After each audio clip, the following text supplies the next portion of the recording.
das falas que aconteceram aqui, eu selecionei 4 pontos que eu gostava de colocar. A primeira são algumas questões iniciais sobre conceitos e como vamos aprimorar alguns conceitos para que tenhamos maior acuidade na reflexão e na intervenção nos territórios. O segundo ponto é sobre o alargamento e o questionamento de alguns conceitos.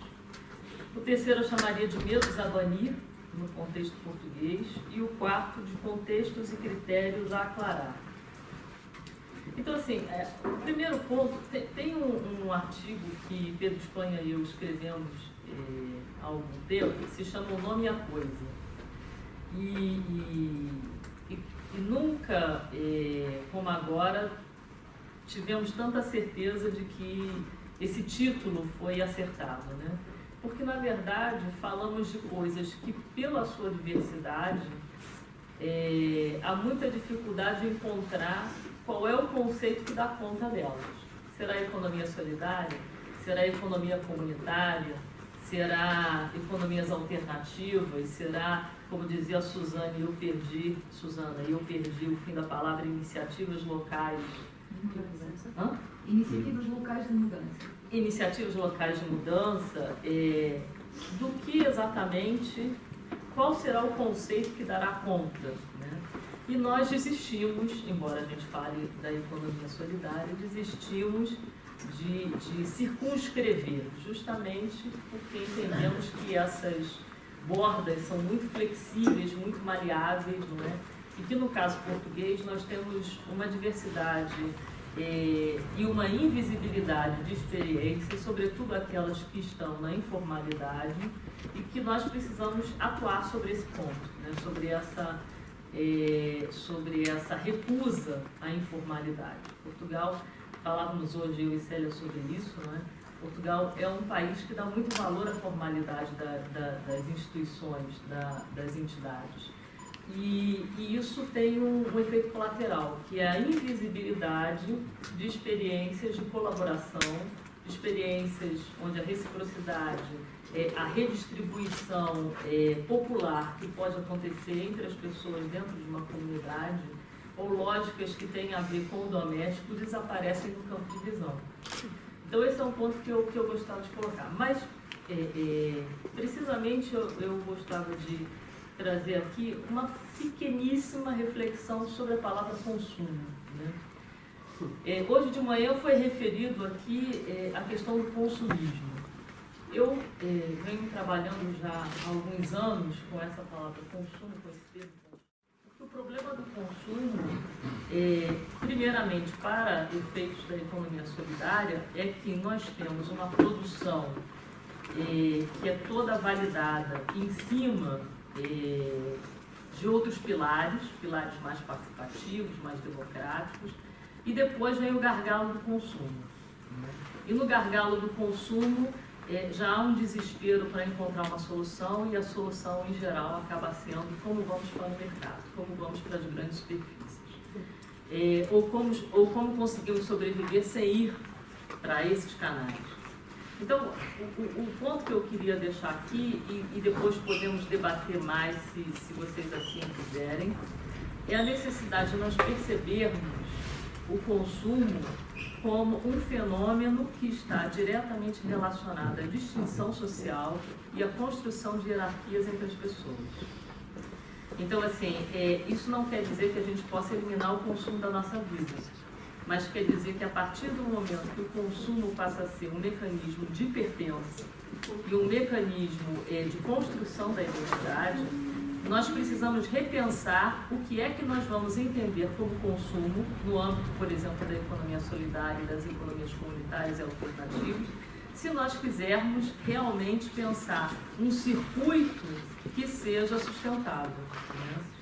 No seu sentido mais amplo do termo, que seja justo, equitativo e sustentável. Sob pena da gente continuar falando aqui do excesso e do acesso e esquecer que há um problema inerente à própria forma como o consumo se constitui. Porque os sentidos que estão dentro do consumo são construídos coletivamente. E esse é um problema com que a gente tem que lidar. Porque se eles são construídos coletivamente, a condição de nós participarmos nessa negociação dos sentidos não é igual para todo mundo. Então, uns podem mais do que outros definir e outros podem seguir a régua. Então, é preciso trazer esse debate também para dentro. Esse era um ponto que eu queria colocar. O segundo ponto, eu vou pular aqui alguns, tem a ver com a questão dos conceitos a alargar. Acho que é importante, falamos aqui de iniciativas e, obviamente, falamos de economia. O José Luiz trouxe uma experiência bárbara, né, muito interessante, e mostrou um desenho aqui que eu tenho utilizado nas minhas aulas, que é o desenho de Gibson Graham mostrando um iceberg. Né?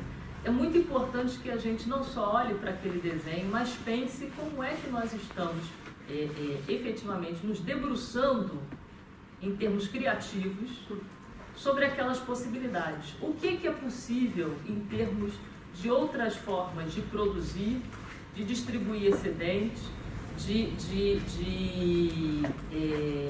consumir. Quer dizer, quando a Gibson Graham, que são duas autoras que escrevem juntas, né, uma delas faleceu infelizmente, quando elas vão falar de outras formas de comensurabilidade, por exemplo, né, portanto de paridade, eu penso muito nas moedas locais, não é? E na forma como a gente tem, por exemplo, na Casa da Esquina, criado mecanismos questionadores do valor, da ideia de valor, quando a moeda Jardim não tem uma paridade estabelecida com o euro. E nisso você põe, por exemplo, as crianças a pensar o que é o valor. Então, em que medida nós temos exercitado criativamente, ou podemos exercitar mais criativamente, sair um pouco das caixas, não é? Da eficiência, do desempenho, da performance, e caminhar na direção de outras formas de produzir, pensar o valor, de distribuir excedentes, o que entra na nossa conta e o que não entra na nossa conta. Isso é muito importante na palavra economia. Por exemplo, a dimensão do doméstico é totalmente invisível quando nós pensamos em economia, porque nós pensamos sempre economia igual a mercado. Isso está, alguém falou aqui, já não me lembro quem foi, acho que foi o Jorge, não é? Naquelas narrativas que estão conosco desde pequeninos. Então, como é que a gente consegue desfazer a potência dessas narrativas, mesmo quando a gente vai pensar a transformação social? E nesse sentido, eu de novo volto a Gibson Graham e aquele desenho, porque são investigadoras feministas dentro da geografia que de repente trazem, não só elas, trazem para o espaço essa necessidade de rever o que a gente entende por economia ou não, o que fica fora da nossa conta e o que fica dentro. E aí também hoje falou-se do Polanyi aqui. O Polanyi é um autor bem interessante, porque vai mostrar não 3, como em geral a gente pensa, mas 4 dimensões: a reciprocidade, a redistribuição, as trocas econômicas e a domesticidade. A domesticidade é alguma coisa, essa lógica da provisão, ela deveria marcar a nossa percepção do que é o econômico. Porque o que torna a nossa vida material possível vai além do mercado. A xícara de açúcar que você pega com a vizinha tomando conta dos seus filhos, enquanto você vai trabalhar, tudo isso poderia ser colocado na ponta do lápis e torna a sua vida material possível. Então, a nossa noção de economia, ela não está dando conta da realidade material das nossas vidas. E isso deveria ir para dentro dos nossos projetos de intervenção e de investigação. Mas não tem ido. Não tem ido. E isso é uma coisa importante de ser colocada sobre a mesa. Um outro ponto é a necessidade da gente questionar aquilo que já vem com sinal de mais a partida. Desenvolvimento, inovação, essas coisas já são tomadas como default. É como se elas já viessem significando alguma coisa, um plus que vem para nós. E há desdobramentos. Esses desdobramentos também são contas no negativo, mas a gente continua pondo sinal de positivo. Sobre isso não vou falar muito mais. Medos a banir, né? Acho que é importante, no caso português, e assim, estou falando aqui não como brasileira, né, que identificam pelo meu sotaque, mas como portuguesa que sou e como pessoa que reside aqui há 10 anos.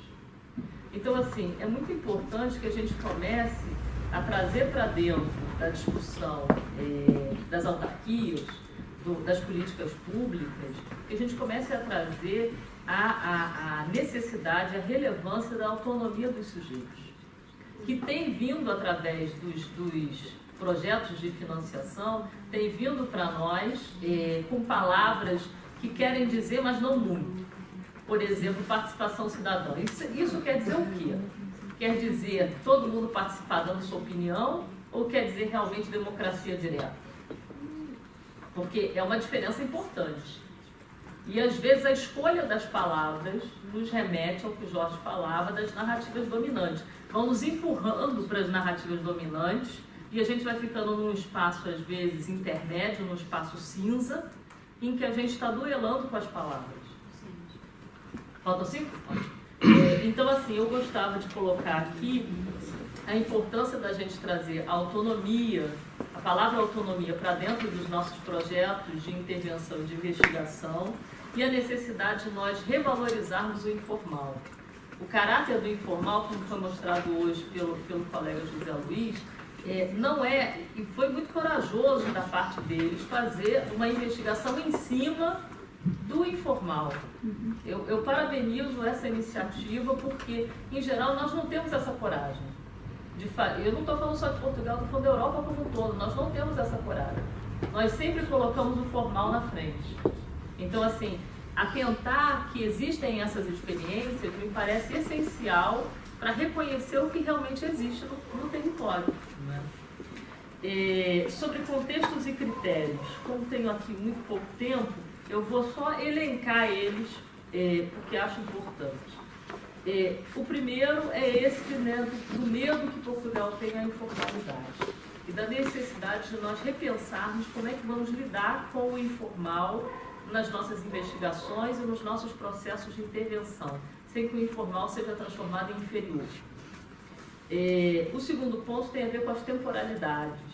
A necessidade, o meu colega aqui, o André Barata, vai falar sobre o tempo, pelo que você trabalha com essa questão da filosofia. Eu queria chamar a atenção para a temporalidade, para os ritmos das pessoas e das comunidades e como nós podemos ser violentos com projetos de intervenção e de investigação, sustentados pelas entidades que financiam esses projetos. Então, como fazer a virada? Não há receita de bolo, mas é preciso pensar isso. Como é que o tempo passa a ser um elemento essencial no modo como nós olhamos, respeitamos, identificamos, sejam as outras narrativas, sejam as outras possibilidades de construção de projetos. O terceiro ponto tem a ver, se relaciona com essa questão das temporalidades, e aqui eu estou me baseando no Boaventura, com quem já trabalho há muitos anos, é também a ideia de racionalidade produtiva. O modo de pensar o que é produtividade pode variar. Então, assim, vamos ter cuidado para a gente não ser empurrado na direção de um sentido de racionalidade produtiva que nos retire nos distancie cada vez mais da alternativa e nos coloque cada vez mais no lugar comum ou então, digamos assim, na antessala do lugar comum. Né? Se não estamos no lugar comum, podemos estar na antessala. E por fim, tendo em conta aí realmente o respeito ao tempo, eu queria falar sobre a questão da replicabilidade. Né? como a replicabilidade se tornou uma palavra de ordem e como ela deve ser usada com cuidado, exatamente por causa de uma coisa que se falou aqui durante a manhã, que é a importância dos contextos. Os contextos, eles falam por si mesmos. As ideias e os modelos não podem ser replicados com pequenas adaptações. É preciso entender como determinados conceitos modificam o seu sentido nos terrenos. A ideia de família, ou a ideia de negritude, por exemplo, há uma autora feminista que eu gosto muito, que é a Aptabra, é uma autora indiana. Ela vai falar sobre a necessidade de uma análise situada. Por quê? Porque ela vai dizer, por exemplo, que negritude, o sentido de ser negro, muda conforme o lugar. Então, assim, ser negro na Grã-Bretanha não é a mesma coisa que ser negro na Índia, o que não é a mesma coisa que ser negro no continente africano. Eu estou trazendo essa questão da negritude, é claro que não tenho tempo para aclarar isso melhor, então peço desculpas pelo reducionismo da minha colocação, mas o que eu quero dizer é que nós não podemos entender os conceitos como sendo uma mesma coisa, porque isso significa que às vezes nós estamos tendo um ponto de partida e em nome da neutralidade nós estamos deixando de dar a saber qual é esse ponto de partida. Então nós podemos estabelecer uma régua para todo mundo, sendo que essa régua já foi estabelecida a partir de que lugar nós estamos falando.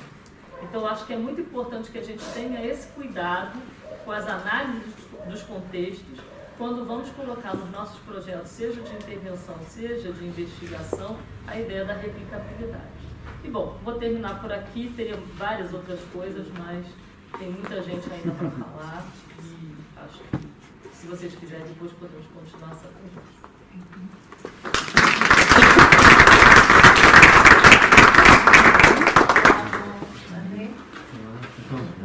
Bom dia. Eu não trago aqui provavelmente uma intervenção preparada, eu ouvindo, e a minha ideia era fazer justamente provocações, desafios para reflexão, como bem anunciado no programa. E começo precisamente logo pelo título, experiências locais e transformações societais. A minha grande questão logo à partida é pensar porque é que a experiência local, o que é que faz com que o local seja especialmente relevante, não é, quando pensamos em termos de transformação da sociedade, transformação societal. E, antes disso, o que está subentedido no texto, ou no título, que é, e que esteve sempre presente em todas as intervenções, que é a ideia de que é urgente uma alternativa, ou algo que suscite uma transformação social. Mas, alternativa àquilo, perguntava-se a pedaço alguém, e a maioria das intervenções sugere, implícita ou de maneira muito explícita, que é uma alternativa ao capitalismo. A minha primeira provocação é: será que o capitalismo é exatamente aquilo relativamente ao qual nós procuramos encontrar uma alternativa? E a minha dica é o capitalismo, mas não é só o capitalismo. O meu conceito, não é meu, é um conceito que muita gente não entrega, não é? Mas o conceito que eu gostaria de trazer mais para cima da mesa, até porque vai bem ao encontro depois de muitas das questões que são colocadas em termos de desafios que se colocam para as experiências locais, é a ideia de crescimento, é a ideia é um movimento social no sentido de uma produção em crescimento. Bom, mas não é isso o capitalismo? É, mas não é só. O crescimento, digamos assim, é o dominador comum de toda a modernidade. É a estrutura praticamente civilizacional em que se montou a modernidade. Pensar em muito socialismo, muito marxismo, defende crescimento também. Não é... O capitalismo é um dispositivo de produção de riqueza, produção de desigualdade, a meu ver são dissociáveis, e evidentemente eu sou anticapitalista nesse sentido. Mas quando procuro encontrar o foco do problema que nós estamos a viver Eu acho que se ficarmos apenas no capitalismo, ficamos aquém do que o foco diz isso. Eu acho que o problema é um pouco de raízes anteriores, daí que muitas vezes a gente veja nas intervenções preocupações com questões ligadas à memória, a imaginários, a subentendidos, muito terrâneos, não é? Porque estão completamente naturalizados e que temos que redescobrir quanto desse trabalho, digamos assim, é um trabalho enfim, produzido do ponto de vista de um sistema que faz com que a cultura e as representações culturais venham ao encontro do funcionamento deste próprio sistema. E, portanto, há aqui, de facto, digamos assim, ao fundo do poço das nossas representações, imaginários, memórias, maneiras como lidamos com coisas tão simples como o tempo, que revelam, a meu ver, esse quadro. Portanto, a minha primeira provocação, não é, ou desafio, era e se refletíssemos, tendo como objeto, foco da nossa alternativa, um modelo de desenvolvimento assente na ideia de crescimento. Portanto, e a partir daí temos que descobrir quais são os ingredientes, não é? E os elementos pelos quais se monta um sistema de crescimento. Uma outra provocação, digamos assim, nem é uma provocação, é levar um pouco mais longe, ou não, tem um elemento provocatório. No fundo, nesse sentido, eu queria levar um bocadinho mais longe as razões pelas quais nós damos às experiências locais. Não é? Há um lado que me parece muito importante, que há uma espécie de utopia. Eu acho que a palavra utopia é uma palavra neutra. Nós podemos ter uma utopia neoliberal, podemos ter uma utopia marxista, podemos ter utopias. Nesse sentido, é neoliberal. Já tem os valores e depois vamos lá para desenhar uma utopia em função desses valores. Mas a questão é que temos que estruturar os valores. A utopia neoliberal, de certo modo, pegando aqui uma ideia de consumo, podia ser pensada nestes termos. Um mundo onde eu possa consumir o que se produza em qualquer parte do planeta. E eu poder produzir qualquer coisa que possa ser consumida em qualquer parte do planeta.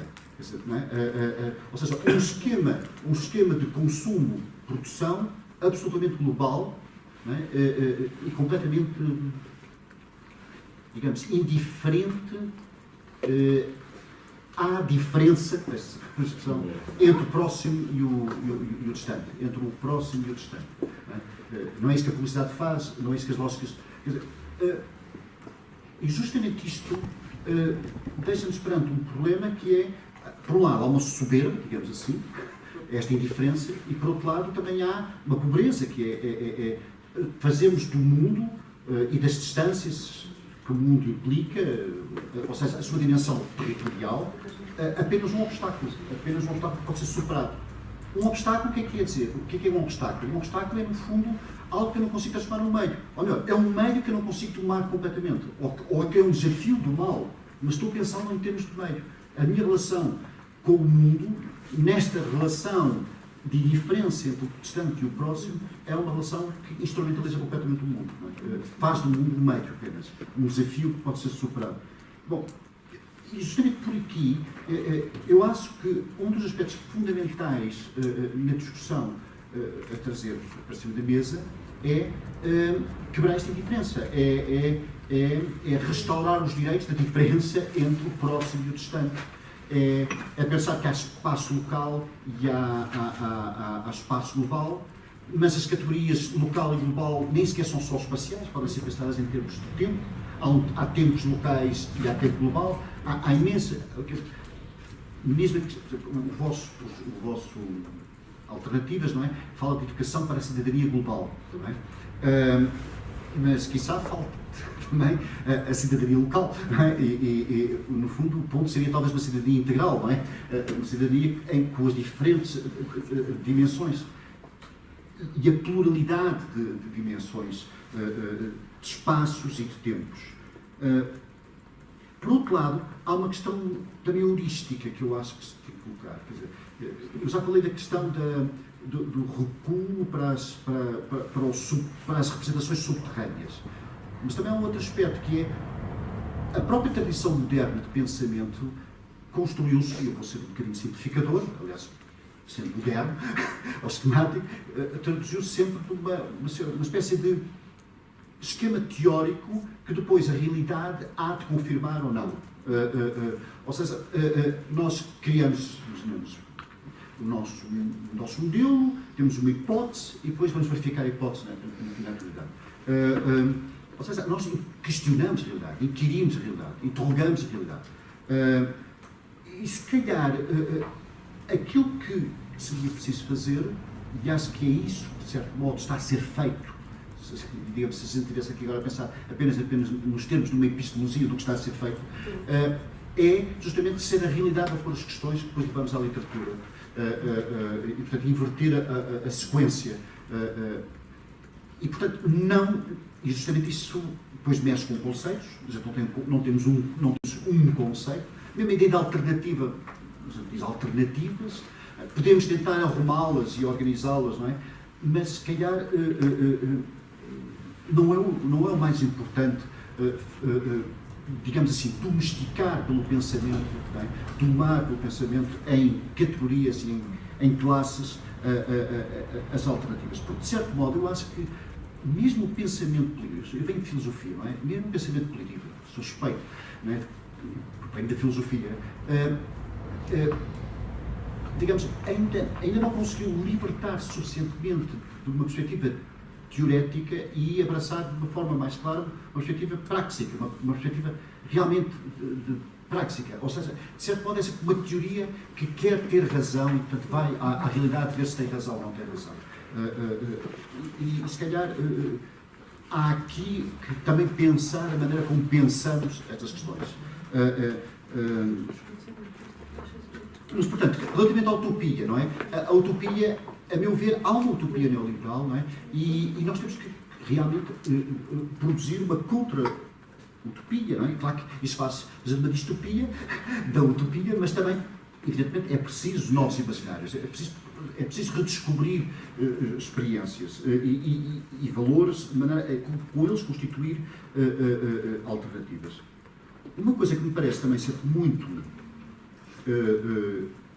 enfim, tensa, que é, naturalmente, estas alternativas muitas vezes tornam-se,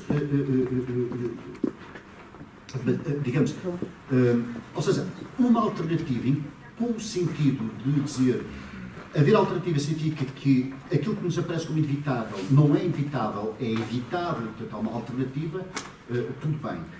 Mas o alternativo, como qualquer coisa que se ponha à parte, não é? No sentido até que às vezes usamos o estilo alternativo, um pouco como se fosse ao lado, digamos assim, de um mainstream ou de uma hegemonia, há o risco muitas vezes de corresponder, de certo modo, ainda a uma, e inadvertidamente, a uma expressão da hegemonia. A hegemonia, de facto, faz muito por valorizar conceitos como o indivíduo, como a iniciativa assente na vontade digamos assim, quase libertária, de se constituir de alguma maneira como um projeto, mesmo conceitos como colaboração, cooperação, são relativamente fáceis de serem apropriados por um dispositivo que é hegemónico. Portanto, a meu ver, parece-me que um conceito de alternativa não pode nunca, digamos assim, desistir de fazer a passagem do que é o plano das escolhas apenas individuais ou escolhas de grupos de indivíduos para a perspectiva do bem comum, para a perspectiva realmente da sociedade no seu conjunto. Portanto, eu fiquei contente de ver na carta aberta a ideia de bem comum, não é? De uma forma muito expressa. Quer dizer, e numa das intervenções também se mencionou esse facto, não é? Um lado egoísta, não é? Que pode surgir facilmente em muitas perspectivas. E também não perder de vista a ligação entre, de facto, os planos que se vão colocar cada vez mais no futuro, que é a integração entre um plano social, um plano económico e até planos que têm que ver com questões que são, enfim, no fundo, da ordem do espiritual, da ordem da escolha de maneira de estar diante do mundo. Quer dizer, esta integração tem que ser mais conseguida, mas tem que ser conseguida de uma forma que justamente também não a derrote, não é? Em coisas que muitas vezes aparecem em movimentos alternativos, que, sei lá, que são colonizados por gurus ou coisas assim. Mas, de facto, há aqui uma integração que, aliás, que põe muitas maneiras, também se põe nas questões ligadas à vida e da morte, quer dizer, não é? As questões biológicas, as questões económicas vão se misturar cada vez mais. Nós vamos ter que saber lidar com isso. 5 minutos. Eu queria só... A ideia, o Fórum de Cidadania e Território não tocou, não era um dos projetos na Berlinda, mas a ideia de cidadania e território, eu gostava de fazer uma provocação ou enfim, uma menção. É que me parece precisamente uma das coisas que temos que redescobrir é que a relação entre cidadania e território não é uma relação contingente, é uma relação absolutamente essencial, é uma relação intrínseca, não é? Precisamente parte do trabalho desta utopia, entre aspas, neoliberal, é de solidarizar cidadania e território, não é? É desterritorializar completamente a ideia de sujeitos sem territórios, mesmo a ideia de cosmopolitismo, não é? Que é um cosmopolitismo farsolas, não é? Cosmopolitismo das distâncias, não é? Não é, enfim, porque é um cosmopolitismo que geralmente depois não suporta a diferença se estiver ao lado de casa, não é? Suporta, gosta muito de ir lá fora vê-la, mas se estiver à porta de casa já não a suporta. Isto parece-me também ser um dos aspectos. A ideia de construção de lugar parece-me fundamental, não é? Eu acho que grande parte dos projetos de alternativas que possam surgir para o futuro, além de serem plurais, portanto, mais vale dizer-los no plural, têm que lidar com duas categorias básicas do existir humano, que é o espaço e o tempo. Quer dizer, são estas as duas. E, portanto, é recuperar a ideia de lugar. Não é? A gente vê os movimentos de contestação que apareceram, os Occupy Wall Street, os ocupas, nas casas desabitadas nas grandes cidades. Quer dizer, de facto, e não é nada daquelas coisas românticas do século XIX, não é? O sentimento de enraizamento. Não, mas é um sentimento de enraizamento como se fosse uma pertença a uma identidade que nos transcende, que nos viesse lá da Alemanha ou de outro sítio qualquer. Não, é de facto a possibilidade de sermos soberanos, não é? Do cruzamento entre espaço e tempo, que é no fundo as condições pelas quais nós conseguimos viver. E as duas, de facto, têm sido espoliadas, não é? Quer dizer,